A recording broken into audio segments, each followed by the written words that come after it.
പതിവായി യാത്ര പോയിരുന്ന സമയത്ത് ഞാൻ ധാരാളം രാജ്യങ്ങളിൽ പോയിട്ടുണ്ട്. ഞാൻ പോയിട്ടുള്ള സ്ഥലങ്ങളിൽ നേപ്പാൾ കഴിഞ്ഞാൽ എനിക്ക് ഏറ്റവും ഇഷ്ടപ്പെട്ട സ്ഥലം നമ്മുടെ രാജ്യത്ത് തന്നെയാണ്. എന്ന് പറയുന്നത് തമിഴ്നാട്ടിൽ രാമേശ്വരത്തിനടുത്തുള്ള ധനുഷ്കോടി എന്ന ഗോസ്റ്റ് ടൗണിനെ കുറിച്ചിട്ടാണ്. അവിടേക്ക് ഞങ്ങൾ പോയ ഒരു യാത്രയെ കുറിച്ചാണ് എന്ന് പറയുന്നത്. നിങ്ങൾക്ക് എങ്ങനെ കേരളത്തിൽ നിന്ന് അവിടെ എത്തിപ്പെടാം, അവിടെ നിങ്ങൾക്ക് എന്തെല്ലാം അത്ഭുതങ്ങളാണ് നിങ്ങളെ കാത്തിരിക്കുന്നത് എന്നാണ് പറയുന്നത്.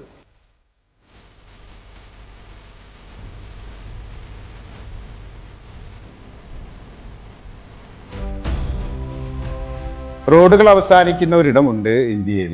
അതാരും മതിൽ കെട്ടിയത് കൊണ്ടല്ല, അതിർത്തി ചെക്ക് പോസ്റ്റ് ഉള്ളത് കൊണ്ടല്ല, ഭൂമി തന്നെ തീർന്നു പോകുന്നത് കൊണ്ടാണ്. ഒരു വശത്ത് ബംഗാൾ ഉൾക്കടൽ, മറുവശത്ത് ഇന്ത്യൻ മഹാസമുദ്രം. രണ്ട് കടലുകൾ ഒന്നായി ചേരുന്ന ആ മണൽ പരമ്പിൽ നിൽക്കുമ്പോൾ 18 കിലോമീറ്റർ കടലിനകലെയാണ് ശ്രീലങ്ക.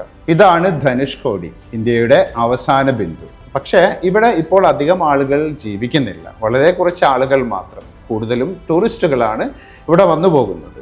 മധുരയിൽ നിന്ന് ഏകദേശം 175 കിലോമീറ്റർ അകലെയാണ് ഇന്ത്യയുടെ പുണ്യസ്ഥലങ്ങളിൽ പ്രധാനപ്പെട്ട ഒന്നായ രാമേശ്വരം. രാമേശ്വരത്തെ അമ്പലത്തിന്റെ കാഴ്ചകളെല്ലാം കണ്ടു കഴിഞ്ഞാൽ 19 കിലോമീറ്റർ അകലെയുള്ള ധനുഷ്കോടിയിലേക്ക് നമുക്ക് പോകാം. ഇവിടെ എത്തിപ്പെടണമെന്നുണ്ടെങ്കിൽ കേരളത്തിൽ നിന്ന് ഒന്നുകിൽ നമുക്ക് മധുരയിൽ നിന്ന് ബസ് വഴിയോ ട്രെയിൻ വഴിയോ രാമേശ്വരത്തെത്താം, അല്ലെങ്കിൽ അമൃത എക്സ്പ്രസിൽ കയറി കഴിഞ്ഞാൽ എറണാകുളത്ത് നിന്ന് ഒരു 10 മണിക്കൂർ കൊണ്ട് നമ്മൾക്ക് എത്താം. 750 രൂപയോ മറ്റോ ആണ് 3 ടയർ AC-യുടെ rate. And it's a very comfortable train journey. രാമേശ്വരത്ത് നിന്ന് ധനുഷ്കോടിയിലേക്ക് ഒരു കാർ ബുക്ക് ചെയ്ത് നമുക്ക് പോകാം. 2500 രൂപ കാർ വാടകയും ഒരു 250 രൂപ ടിപ്സും കൊടുത്താൽ 2750 രൂപയാണ് നമുക്ക് ചെലവാകുന്നത്. ധനുഷ്കോടിയിലോട്ട് യാത്ര ചെയ്യുമ്പോൾ ഇന്ത്യയിൽ നാം കണ്ടുപരിചയിച്ച സ്ഥലങ്ങളുടെ എല്ലാ കാര്യങ്ങളും നമ്മുടെ മനസ്സിൽ നിന്ന് പതുക്കെ പോകും. പകരം ലോർഡ് ഓഫ് ദ റിംഗ്സ്, നാർണിയ തുടങ്ങിയ മായ കഥകൾ നിങ്ങൾ വായിച്ചിട്ടുണ്ടെങ്കിൽ അതിലൊക്കെ പറയുന്ന ഒരു മാന്ത്രിക സ്ഥലത്തേക്ക്, വിജനമായ ഒരു മാന്ത്രിക സ്ഥലത്തേക്ക് എത്തുന്നത് പോലെയാണ് നമുക്ക് തോന്നുക. ഭൂപ്രകൃതി ഒരു ഏലിയൻ സിനിമയിലേതുപോലെ വളരെ വ്യത്യസ്തമാണ്. ആളുകളില്ല, ജനങ്ങളില്ല, കടൽ മണ്ണ് നിറഞ്ഞ ഭൂമിക്കിടയിലൂടെ ഒരു വലിയ കറുത്ത പാമ്പ് പോലെ നീളത്തിൽ നീണ്ടു നിവർന്നു കിടക്കുന്ന ഒരു റോഡ്. ഇരുവശത്തും കുറ്റിക്കാടുകളും ചെറിയ ചതുപ്പ് നിലങ്ങളും. ധനുഷ്കോടി പാമ്പൻ ഐലൻഡിന്റെ, അതായത് രാമേശ്വരം ദ്വീപിന്റെ തെക്ക് കിഴക്കേ അറ്റത്താണ് സ്ഥിതി ചെയ്യുന്നത്. പാമ്പൻ ബ്രിഡ്ജ് വഴി തമിഴ്നാടുമായി ബന്ധിക്കപ്പെട്ടിരിക്കുന്ന ഈ ഭൂമിയിലേക്ക് ദശകങ്ങളോളം ഒരു തീവണ്ടി ഓടിയിരുന്നു. രണ്ടു വശവും കടലും മുകളിൽ ആകാശവും. ഈ ടൗൺ ഒരു ഇടുങ്ങിയ മണൽനാക്ക് പോലെയാണ്. ചിലയിടങ്ങളിൽ വീതി 100 മീറ്ററിൽ കുറവാണ്. കാഴ്ച നിർജീവമാണ്. ഒറ്റപ്പെട്ട പാൽമൈറ മരങ്ങൾ, തകർന്ന ചുമരുകൾ, തുരുമ്പിച്ച ഇരുമ്പ്, ഒഴുകിക്കൊണ്ടിരിക്കുന്ന മണൽ. ഇന്ത്യ പോലെ തോന്നില്ല. നേരത്തെ പറഞ്ഞതുപോലെ കഥകളിലെ ഒരു മായാപ്രദേശം. ഇന്ത്യക്കും ശ്രീലങ്കയ്ക്കും ഇടയിലുള്ള കടലിലൂടെ ചുണ്ണാമ്പ് കല്ലുകളുടെ ഒരു നിര, ഒരു സ്ട്രെയിറ്റ് കുറുകെ നീളുന്നുണ്ട്. ജിയോളജിസ്റ്റ് ഇതിനെ ആഡംസ് ബ്രിഡ്ജ് എന്നാണ് വിളിക്കുന്നത്. പക്ഷേ പുരാണങ്ങളിൽ ഇതിനെ രാമസേതു എന്ന് പറയുന്നു. ധനുഷ്കോടിക്ക് ഭൂപടത്തിൽ സ്ഥാനം ലഭിക്കുന്നതിന് ആയിരക്കണക്കിന് വർഷങ്ങൾക്ക് മുമ്പ് ഒരു മഹാകാവ്യത്തിൽ ഈ സ്ഥലം ഇടം പിടിച്ചിരുന്നു. വാൽമീകി രാമായണം പറയുന്നത് രാമൻ ഈ തീരത്ത് നിന്ന് ലങ്കയിലേക്ക് കടക്കാൻ വഴി തേടി വന്നു, സീതയെ മോചിപ്പിക്കാൻ. കടൽ വഴി മാറിയില്ല. രാമൻ തന്റെ വില്ല് ധനുഷ് ഉയർത്തി കടലിനെ വറ്റിക്കുമെന്ന് ഭീഷണിപ്പെടുത്തി. സമുദ്രരാജൻ പ്രത്യക്ഷപ്പെട്ടു. ദിവ്യശില്പി നളയുടെ നേതൃത്വത്തിൽ വാനരസേന ഒരു പാലം പണിതു, കല്ലിൽ നിന്ന് കല്ലിലേക്ക്. ഓരോ കല്ലിലും രാമന്റെ നാമം എഴുതിയതിനാൽ അവ കടലിൽ പൊങ്ങിക്കിടന്നു എന്ന് പറയപ്പെടുന്നു. ഇന്ന് നാം കാണുന്ന ആ ശിലാശ്രേണി ആ പാലമാണത്രേ. അത് കടന്നാണ് ശ്രീരാമനും സൈന്യവും ലങ്കയിൽ പോയി സീതയെ മോചിപ്പിക്കുന്നത്. യുദ്ധം കഴിഞ്ഞ ശേഷം രാജാവായ രാവണനെ വധിച്ചതിനുള്ള പ്രായശ്ചിത്തമായി ഒരു യജ്ഞം നടത്തണമെന്ന് ശിവൻ രാമനോട് ആജ്ഞാപിച്ചു.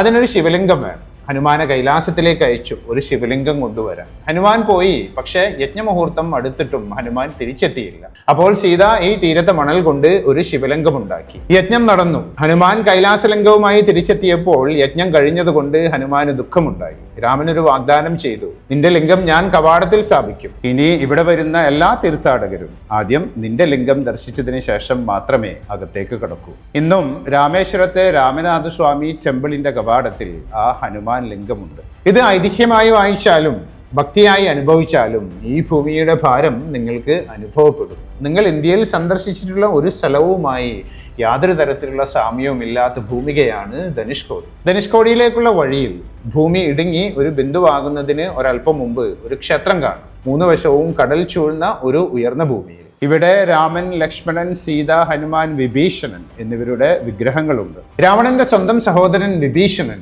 സ്വന്തം മനസാക്ഷിയുടെ വിളിക്ക് കീഴടങ്ങി രാമനോട് ചേർന്ന ഇടമാണ് ഇവിടെ എന്ന് പറയപ്പെടുന്നു. ഇവിടെ വെച്ചാണത്രേ രാമൻ വിഭീഷണന് ലങ്കയുടെ പുതിയ രാജാവായി വാഴിച്ചത്. ഈ ക്ഷേത്രത്തിന് 1000 വർഷങ്ങളിലേറെ പഴക്കമുണ്ടെന്ന് കരുതപ്പെടുന്നു. ധാരാളം ഭക്തജനങ്ങൾ വരുന്നുണ്ട് ഇവിടെ. അവർക്കെല്ലാം ഏതോ തരത്തിലുള്ള ഒരു പ്രസാദവും കൊടുക്കുന്നുണ്ട്. 1964 ചുഴലിക്കാറ്റ് ചുറ്റുമുള്ള എല്ലാം തകർത്തപ്പോൾ ഇത് മാത്രം ഒറ്റക്ക് നിന്നു. കാറ്റിനെ അതിജീവിച്ച ഒരൊറ്റ ചരിത്ര നിർമ്മിതി. അതിനെ നിങ്ങൾക്ക് ഏതർത്ഥത്തിലും കാണാം. It's up to you. 1964 December 22 മുമ്പുള്ള ധനുഷ്കോടി ഇത്തരം ഒരു പ്രേത നഗരമായിരുന്നില്ല. വളരെയധികം ജീവസുറ്റ ഒരു കോസ്റ്റൽ ടൗൺ ആയിരുന്നു ധനുഷ്കോടി. ഇന്ത്യയും ശ്രീലങ്കയും തമ്മിലുള്ള ഏറ്റവും സജീവമായ transit hub, railway terminus, customs office, post office, പള്ളി, ക്ഷേത്രം. ഇത് മാത്രമല്ല, ചെന്നൈയിൽ നിന്ന് കൊളംബോയിലേക്ക് ഓടിയിരുന്ന പ്രസിദ്ധമായ ബോട്ട് മെയിൽ സർവീസിന്റെ ഇന്ത്യൻ അറ്റം ഇവിടെയായിരുന്നു. ഹോട്ടലുകൾ, തുണിക്കടകൾ, ധർമ്മശാലകൾ, തീർത്ഥാടകർ, കച്ചവടക്കാർ, ജോലിക്കാർ, ഏകദേശം 15,000-ൽ പരം ആളുകൾ ഇവിടെ ജീവിച്ചിരുന്നു. ഇന്ത്യയിലെ മറ്റേത് ടൗണുകളും പോലെ ദൈനംദിന ജനജീവിതമുണ്ടായിരുന്നു. പക്ഷേ ആ വർഷം ഡിസംബർ 22 രാത്രി യാതൊരു മുന്നറിയിപ്പുകളുമില്ലാതെ അതിഭീകരമായ ഒരു ചുഴലിക്കാറ്റ് ധനുഷ്കോടിയിൽ ആഞ്ഞടിച്ചു. മണിക്കൂറിൽ 270 കിലോമീറ്റർ വേഗത്തിൽ കാറ്റ്, 20 അടി ഉയരമുള്ളതെന്ന് കണക്കാക്കപ്പെടുന്ന തിരമാലകൾ. രാത്രി 11:55 പാമ്പൻ ധനുഷ്കോടി പാസഞ്ചർ ട്രെയിൻ സ്റ്റേഷനിൽ നിന്ന് ഏതാനും കിലോമീറ്റർ അകലെയാണ് ഉണ്ടായിരുന്നത്. പക്ഷെ യാത്രയിൽ സിഗ്നൽ നഷ്ടമായി. നീങ്ങിക്കൊണ്ടിരിക്കുന്ന ട്രെയിൻ ഒരിക്കലും സ്റ്റേഷനിൽ എത്തിയില്ല. ആർത്തലിച്ചു വരുന്ന തിരമാലകളിൽ പെട്ട് ട്രെയിൻ നാമാവശേഷമായപ്പോൾ 200-ലധികം യാത്രക്കാർക്കാണ് അന്ന് ജീവൻ നഷ്ടപ്പെട്ടത്. പ്രഭാതമായപ്പോൾ ധനുഷ്കോടി എന്ന പട്ടണവും കൂടി ഇല്ലാതായിരുന്നു. അടുത്ത വർഷം മദ്രാസ് ഗവൺമെന്റ് ധനുഷ്കോടിയെ ജനവാസത്തിന് അനുയോജ്യമല്ലാത്ത സ്ഥലമായി പ്രഖ്യാപിച്ചു. അതിജീവിച്ചവർ മാറ്റിപ്പാർപ്പിക്കപ്പെട്ടു. റെയിൽവേ ലൈൻ പുനർനിർമ്മിച്ചില്ല. കെട്ടിടങ്ങൾ വീണ ഇടത്ത് തന്നെ കിടന്നു. ഒരു ടൗണിന്റെ വലിപ്പമുള്ള ക്രൈം സീൻ. 2004 ഇന്ത്യൻ മഹാസമുദ്രത്തിൽ ആഞ്ഞടിച്ച സുനാമി ഈ തീരത്തും അടിച്ചു. 60 വർഷം പഴക്കമുള്ള മുറിവുകളിൽ പുതിയ ആഘാതം എഴുതി ചേർത്തു. എങ്കിലും ഒന്നിനും തോറ്റുകൊടുക്കാത്ത മനുഷ്യന്റെ സ്പിരിറ്റ് ധനുഷ്കോടിയിലും വ്യക്തമായി കാണാം. അത് ഫൈറ്റിംഗ് സ്പിരിറ്റ് ആണോ, അതോ അവർക്ക് പോകാൻ വേറെ ഇടമില്ലാത്തത് കൊണ്ടാണോ, വേറെ ജീവിതമില്ലാത്തത് കൊണ്ടാണോ? ഇപ്പോഴും ഇവിടെ തകർന്നു വീഴാറായ ചെറ്റക്കുടിലുകളിൽ താമസിക്കുന്ന ഫിഷിംഗ് കമ്മ്യൂണിറ്റിയിൽപ്പെട്ട ആളുകളെ കാണാം. അവരുടെ പ്രധാന ഉപജീവന മാർഗം കടലിൽ പോയുള്ള മത്സ്യബന്ധനം തന്നെയാണ്. അതോടൊപ്പം ധനുഷ്കോടി എത്താനാകുമ്പോൾ റോഡിന്റെ ഇരുവശവും നമ്മൾ കാണുന്ന ഫ്രഷ് സീ ഫുഡ് കൊടുക്കുന്ന ചെറിയ ചെറിയ കുടിലുകളാണ് മറ്റൊരു ഉപജീവന മാർഗം. ഇവിടെ ഓരോ കടകളിലും ചെന്നാൽ വെറും 120 രൂപയ്ക്ക് പൊരിച്ച മീനും കൂട്ടി നല്ല കടലൂണ് കഴിക്കാം. കൂടുതൽ പൈസ ചിലവാക്കാൻ തയ്യാറാണെങ്കിൽ അവർ പിടിച്ചു വെച്ചിരിക്കുന്ന മീൻ ലൈവായി കുക്ക് ചെയ്ത് നമുക്ക് തരും. എല്ലാവർക്കും ഗവൺമെന്റിന്റെ അനാസ്ഥയ്ക്ക് നേരെ പരാതികളുണ്ട്. അവരെല്ലാം എന്നോട് ധാരാളം കഥകൾ പറഞ്ഞു. പക്ഷെ ക്യാമറയുടെ മുന്നിൽ മുഖം കാണിച്ചോ ശബ്ദം കാണിച്ചോ സ്വന്തം ജീവിതത്തെ അപകടത്തിലാക്കാൻ അവർക്കാർക്കും താല്പര്യവുമില്ല. ഇവിടെയുള്ള ആളുകൾക്ക് ഇന്നും വിശ്വസനീയമായ വൈദ്യുതിയില്ല, ശരിയായ റോഡില്ല, അടിസ്ഥാന സൗകര്യങ്ങളില്ല. ഇന്ത്യയിൽ മറ്റു ഭൂപ്രദേശങ്ങളിലുള്ള വികസനം ധനുഷ്കോടിയിൽ ഇതുവരെ എത്തിച്ചേർന്നിട്ടില്ല. ഇവിടെ നിന്ന് ശ്രീലങ്ക കടൽ കടന്നാൽ വെറും 18 കിലോമീറ്ററേ ഉള്ളൂ അത്രേ. ആകാശം വളരെ തെളിഞ്ഞ ദിവസങ്ങളിൽ ഇവിടെ നിന്ന് നോക്കിയാൽ ശ്രീലങ്കൻ തീരങ്ങൾ കാണാമെന്ന് പറയുന്നു. ഫെറി സർവീസ് ദശകങ്ങളോളം ഉണ്ടായിരുന്നു. ശ്രീലങ്കൻ ആഭ്യന്തര യുദ്ധത്തിലാണ് അത് നിർത്തിവെക്കപ്പെട്ടത്. ഇപ്പോഴും റെഗുലർ പാസഞ്ചർ ട്രാവൽ പുനഃസ്ഥാപിക്കപ്പെട്ടിട്ടില്ല.